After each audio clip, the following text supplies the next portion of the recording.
డబ్బు, అనారోగ్యం, ఉద్యోగం, వ్యాపారం, అప్పులతో బాధపడుతున్నారా? మీకోసమే లాంచ్ యువర్ ఫ్యూచర్ ప్రోగ్రామ్.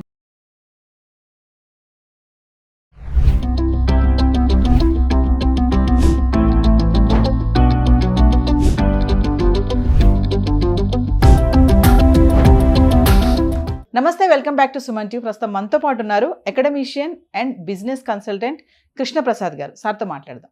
నమస్తే సార్. నమస్తే నవీన గారు. సార్, నాదొక పెద్ద క్వశ్చన్ ఈరోజు. ఎందుకంటే యంగ్స్టర్స్ ముఖ్యంగా చూసుకుంటే ఎందుకు వాళ్ళు ఎంటర్ప్రీనియర్స్గా టర్న్ అవ్వలేకపోతున్నారు? అందరూ కూడా జాబ్ చేయాలి, గుంపులో గోవిందలాగా ఒక మేక ముందెళ్తుంటే, అదే ఒక గొర్రె ముందెళ్తుంటే అన్ని గొర్రెలు వెళ్తాయి అంటారు చూసారా? అందరూ కూడా ఒకటే వైపు వెళ్ళాలి అని అనుకుంటున్నారు. ఎందుకు ఎంటర్ప్రీనియర్స్ అవ్వలేకపోతున్నారు? అంటే స్కిల్స్ లేక అంటారా, అంటే అవకాశాలు లేక అంటున్నారా, లేకపోతే భయం అనుకోవాలా, ఏమనుకోవాలి? యంగ్స్టర్స్ బిజినెస్ వైపు, ఆంటర్ప్రినర్షిప్ వైపు వెళ్ళకుండా జాబ్లకు ఎందుకు వెళ్తున్నాను అని క్వశ్చన్కి నేను ఆన్సర్ చెప్పే ముందు నేను మీకు 2 ఎగ్జాంపుల్ చెప్తాను. మీకు ఓయో రూమ్స్ తెలుసు, yes, Ritesh Agarwal. He started the company when he was in 19 years. Zepto తెలుసు ఈరోజు మీకు. Yeah, I don't remember the founder name. He is also some Agarwal. He started his age when he was a teenage boy. So yes, it's very clear indication that youth lopala, ante youngsters lopala, they have amazing capabilities to take up such, to innovate such kind of, big businesses and create big businesses. Innovate new things and, create big businesses. మనకి ఈరోజు చూసుకుంటే ఈ దశాబ్ద కాలంలో వచ్చిన many creations, many innovative creations, ర్యాపిడోలు, జెప్టోలు, స్విగ్గీలు అన్నీ కూడా చూస్తే కనుక every companies founder is youngster, mostly 99%. So absolutely మీరు అడిగిన పాయింట్కి నేను కొద్దిగా కాంట్రాడిక్ట్ చేస్తాను. ఎందుకంటే in terms of the capabilities super, in terms of the knowledge super, in terms of the resources బోల్డ్ అని అవకాశాలు వాళ్ళకు. రిసోర్సెస్ అంటే వాళ్ళకి టెక్నాలజీ గురించి తెలుసుకోవడం కొరకు, పీపుల్ యాక్సెస్ చేయడం కొరకు, ఇన్ఫర్మేషన్ కొరకు, ఎవ్రీథింగ్ ఈజ్ హ్యాండీ. సో ఈరోజు యూత్ వాళ్ళు కనుక సీరియస్గా తీసుకొని, yes, I want to do something differently from others. నేను అందరిలాగా జాబ్ చేసేసి 9 to 6 o'clock పని చేసేసి 30 ఎత్తున్నాడు నాకు జీతం శాలరీ వచ్చేస్తుంది అని కాకుండా డిఫరెంట్గా ఆలోచిస్తే కనుక they can create wonders. Okay, this is the basic introduction I want to tell you about what's happening with the startup companies and entrepreneurship. మీరు అడిగిన ప్రశ్నకి మరి ఎందుకు అటువంటి అవకాశాలు ఉన్నప్పటికీ, సోర్సెస్ ఉన్నప్పటికీ ఎందుకు వాళ్ళు తీసుకోవడానికి సంసిద్ధంగా లేరు అనేది it's very very interesting question అండి. మీకు తెలుసు, నేను వెళ్ళి బిజినెస్ స్కూల్స్లో టీచ్ చేస్తూ ఉంటాను. ఓకే, టీచ్ చేస్తూ ఉంటే ఒక క్లాస్లో ఒక 50 మంది స్టూడెంట్స్ ఉన్నారు అనుకోండి. What is your life goal అంటే కనుక మీరు అన్నట్టుగా ఒక 10 మంది మాత్రమే I want to become entrepreneur అంటారు. యా, మిగతా వాళ్ళు they will give some, they want to do family business అంటారు, they want to go for a job అంటారు, they want to get into some other things అంటారు. But very few people say that I want to get into entrepreneurship. ఇక్కడ ఏంటంటే అండి, it's about having clarity about what he wants to do. Very honestly what is happening అంటే, చాలా మటుకు ఈరోజు generation లోపల, in spite of having so many excellent qualities within them, what is happening is వాళ్ళు end result చూస్తున్నారు. ఇప్పుడు నేను మీకు ఎగ్జాంపుల్ చెప్పాను, I told about OYO, Ritesh Agarwal.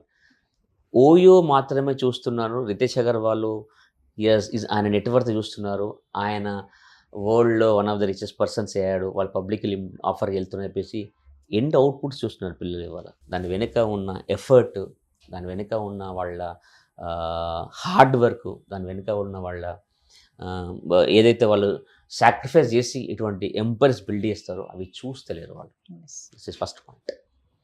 That is the reason unfortunately ఈరోజు ఏమవుతుందంటే, ఎండ్ అవుట్పుట్ చూసి, ఆ సక్సెస్ఫుల్ స్టోరీ చూసి వీళ్ళు ఎగ్జైట్ అయిపోయి ఇన్స్పైర్ అవ్వట్లా. ఇన్స్పైర్ అయితే ఏం చేస్తారంటే వాళ్ళు హార్డ్ వర్క్ చేస్తారు. ఇన్స్పైర్ అయిన వాడు వెనక స్టోరీ చూస్తాడు, బట్ ఎగ్జైట్ అయిన వాడు ఓన్లీ ముందు స్టోరీ చూసేసి నేను ఇంకొక బోయోను పెడతాను అనుకుని వచ్చి స్టార్ట్ చేస్తాడు వాడు.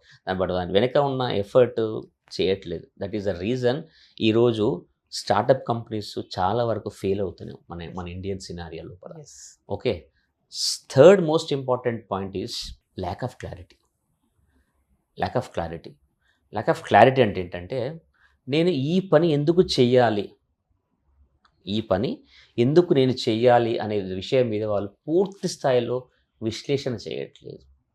మీరు చెప్పిన మాట కొద్దిగా వినడానికి ఇబ్బందిగా ఉన్నా కూడా గొర్రెల మందలాగా వెళ్తూ ఉన్నారు. వాడిది చేశాడు కదా, నేను చేస్తాను. బట్ వాడు చేయడం వెనుక వాడి ఉద్దేశం ఏంటి, దానివల్ల నేను ఎటువంటి మార్గాన్ని ఎన్నుకోవాలి. దీనికి ముఖ్యమైన రీజన్ మీకు చెప్తానండి. నేను అప్పటి నుంచి మీతో డీటెయిలింగ్ అనే వర్డ్ వాడుతున్నాను. ఏదైనా ఒక విషయాన్ని గురించి మనం ఒక పని చేయాలంటే దాని గురించి మనకు ఫుల్ లెంత్ నాలెడ్జ్ ఉండాలి, ఫుల్ లెంత్ అండర్స్టాండింగ్ ఉండాలి, దాంట్లో లోటుపాట్లు తెలుసుకోవాలి. ఇవన్నీ తెలుసుకోవాలంటే ఏంటంటే మనం దాని మీద టైం స్పెండ్ చేయాలి, మనం దాని మీద రీసెర్చ్ చేయాలి, వర్కౌట్ చేయాలి. చేస్తే మనకు కంప్లీట్గా దాంట్లో మంచి తెలుస్తుంది, చెడు తెలుస్తుంది. అప్పుడు మనం చేస్తే we will go with cautious attitude. కానీ ఏమవుతుందంటే ఈరోజు thanks to one way thanks, the other way it is a curse technology. ఇంతకుముందు మనకి ఒక వర్డ్కి ఒక ఇంగ్లీష్ వర్డ్కి మనకు తెలుగు మీనింగ్ కావాలంటే ఇంతకుముందు మనకి ఆక్స్ఫర్డ్ డిక్షనరీలు అవి ఉండేది. మనం వెళ్ళాలి, ఆ ఆల్ఫాబెటికల్ ఆర్డర్ చూసుకోవాలి, అలా 5th పేజీలో ఉందా 25th పేజీలో ఉందా చూసుకొని దాంట్లోకి వెళ్ళి ఆ వర్డ్ మీనింగ్ చూసేవాళ్ళం మనం. అంటే దానికి ఒక ఎఫర్ట్ అవసరం పడేది, ఒక శ్రమ అవసరం పడేది, టైం పెట్టేవాళ్ళం, వెతికేవాళ్ళం. కరెక్ట్ వర్డ్ చెప్పారు. అంటే దాన్ని మన మీద ఎక్స్ప్లోర్ చేసేవాళ్ళం మనం. ఈరోజు ఏమైంది, అదే వర్డ్కి సెకండ్లో కొడితే మీనింగ్ వస్తుంది. అంటే వెతికేందుకు టైం కేటాయించట్లేదు మనము. ఇలా చేయడం వల్ల ఏమవుతుందంటే మనకి ఆ రీసెర్చ్ స్కిల్స్ చచ్చిపోతున్నాయి. ఎప్పుడైతే మనిషి రీసెర్చ్ స్కిల్స్ పోతే అంటే ఇన్స్టెంట్గా రిజల్ట్స్ వస్తాయో ఎఫర్ట్ తగ్గిపోతుంది కదా. 5 నిమిషాల్లో 10 నిమిషాల్లో చెప్తే వాళ్ళంటే ఇంకా 5 నిమిషాలు ఇస్తున్నారు వేరే వాళ్ళు వచ్చేసి. అంటే మనకు అన్ని తొందర రావడం వల్ల ఏమవుతుందంటే మనం టైం స్పెండ్ చేయట్లేదు, విచ్ ఇస్ మేజర్ థ్రెట్. సరే సర్వీసెస్ రానియండి, 10 నిమిషాలు సరుకులు ఇవ్వనండి, కానీ మన మైండ్కి మాత్రం పదును పెట్టాలంటే కనుక మనం కంపల్సరీ క్విక్ ఇన్ఫర్మేషన్కి అడిక్ట్ కాకూడదు. కొద్దిగా రీసెర్చ్ మెంటాలిటీ మనం డెవలప్ చేసుకోవాలి. ఇది చేసుకుంటే కనుక ఆటోమేటిక్గా ఆలోచన విధానం మారుతుంది. And most importantly it is about mind set. So ఎప్పుడైతే research mentality, exploration mentality develop అవుతుందో ఆటోమేటిక్గా మనిషికి ఆంట్రప్రెన్యూరల్ మెంట్ సెట్ డెవలప్ అవుతుంది. పరిశ్రమ అంటారు, ఇండస్ట్రియస్ మెంటాలిటీ అంటారు దాన్ని. ఇండస్ట్రియస్ మెంటాలిటీ పరిశ్రమ అంటే ఏంటంటే శ్రమను మళ్ళీ పెట్టడం, ఎఫర్ట్ను మళ్ళీ పెట్టడం. ఇవాళ బేసికల్గా ఎందుకు ఆంట్రప్రెన్యూర్షిప్ వెళ్ళట్లేదు, జాబ్కి వెళ్తున్నారంటే ఆంట్రప్రెన్యూర్షిప్ వల్ల నేను శ్రమ ఎక్కువ పెట్టాలి, ఇండస్ట్రియస్గా ఉంటుంది, ఎక్కువ ఎఫర్ట్ పెట్టాలి, ఎందుకు నాకు రిస్క్. జాబ్ చేశారనుకోండి, వెళ్ళొస్తాను, సాటర్డే సండే ఇంట్లో ఉంటాను, సాలరీ వచ్చేస్తుంది అనే ఒక మైండ్ సెట్ ఉంది. But there are few people who are very energetic, who are very ambitious to build empires, they are doing. So ఈ స్టేట్మెంట్ని కంప్లీట్ యూత్ కి మాత్రం జనరలైజ్ చేసి చెప్పకూడదండి. ఒక సెగ్మెంట్ ఆఫ్ పీపుల్ మాత్రం ఉన్నారు అట్లా. సో ఇదంతా ఒక ఎత్తు అయితే ఒక అపోహ అయితే ఉంది ఇప్పటికీ కూడా. ఇంత టెక్నాలజీ రంగంలో ఉన్నా కూడా చాలా మంది ఏమంటారంటే బిజినెస్ చేస్తాను అని ఒక యంగ్స్టర్ అన్నప్పుడు, బిజినెస్ చేస్తావా, ఈ వయసులో నువ్వేం బిజినెస్ చేసి ఎక్కడ సక్సెస్ అవుతావురా, బిజినెస్ అంటే ఓ ఏజ్ ఉంటుంది, ఒక బ్యాక్గ్రౌండ్ ఉంటుంది, ఆ స్టడీ చేయాలి, అప్పుడు చేయాలి కదా, నువ్వు ఈ ఏజ్ లో బిజినెస్ చేస్తే ఎక్కడ సక్సెస్ అవుతావు అనే ఒక అపోహ అయితే ఇప్పటికీ చాలా మందిలో మనం చూస్తూనే ఉన్నాం. ఎందుకంటారు టెక్నాలజీ ఇంత పరంగా ఉన్నా కూడా ఇలా ఎందుకు వెనక్కి లాగేస్తున్నారంటే? నేను ఎక్కడో ఏదో ఒక ఈవెంట్లో విన్నానండి. మనందరికీ ఏప్రిల్ ఫూల్ డే తెలుసు, April 1st is April fool day అంటారు మనకు. ఇంకొకటి ఉంది తెలుసా దానికి, April 1st ఆంట్రప్రెన్యూర్స్ డే అంటారు. అంటే ఏంటంటే ఒక మంచి కాలేజీలో బీటెక్ చేశారు, లేదా ఒక మంచి కాలేజీలో ఎంబీఏ చేశారు, మీకు మంచి handful of package salary job వచ్చింది. అది చేయకుండా కొందరు క్రేజీ పీపుల్ ఏం చేస్తారంటే హూ ఆర్ వెరీ అంబిషియస్, వాళ్ళు వెళ్ళి ఆ ₹1,00,000 సాలరీ పక్కన పెట్టేసి వచ్చి వ్యాపారం చేస్తారు. అప్పుడు పేరెంట్స్ కానివ్వండి, ఇంకా పీర్ గ్రూప్ కానివ్వండి అంటారు, అరే నువ్వేంట్రా నీకు ₹50,00,000 సాలరీ వస్తున్నది, అది వదిలేసుకొని పిచ్చోళ్ళలాగా ఫూల్ లాగా వచ్చి బిజినెస్ చేస్తున్నావు, అది నీకు గ్యారంటీ లేదు కదా అని మనల్ని వాళ్ళు ప్రొవోక్ చేస్తుంటారు. So that is the reason April 1st is considered as entrepreneurs day కూడా. అయితే మీరు అడిగిన ప్రశ్నకి అపోహలు ఉన్నాయి. అపోహ అయితే ఈ ఏదైతే ఈ అపోహ ఉందో దీంట్లో 2 రకాల వ్యక్తులుగా మనం కేటగిరైజ్ చేసుకోవాలి. అపోహను జాగ్రత్తగా కింద కన్సిడర్ చేసి అదొక ఇన్పుట్ కింద తీసుకొని దాన్ని జాగ్రత్త వహిస్తూ సక్సెస్ఫుల్గా చేసే వాళ్ళు ఒకరు ఉంటారు.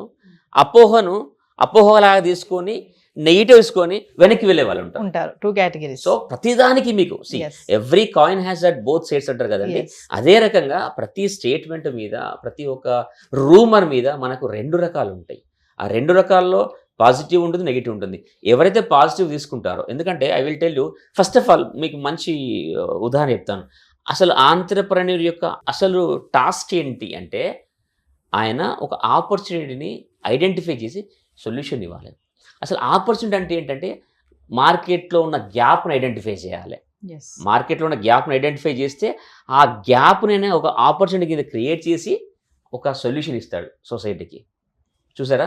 సో అపోహ భయపడ్డవాడు అసలు వాడి మైండ్ సెటే ఆంట్రప్రెన్యూర్ మైండ్ సెట్ కాదు. He is not fit for that. కానీ దాంట్లో ఎవరైతే ఆపర్చునిటీ దొరకబడతారో వాళ్ళు సక్సెస్ఫుల్ ఆంట్రప్రెన్యూర్స్ అవుతారు. Thank you sir. Thank you very much.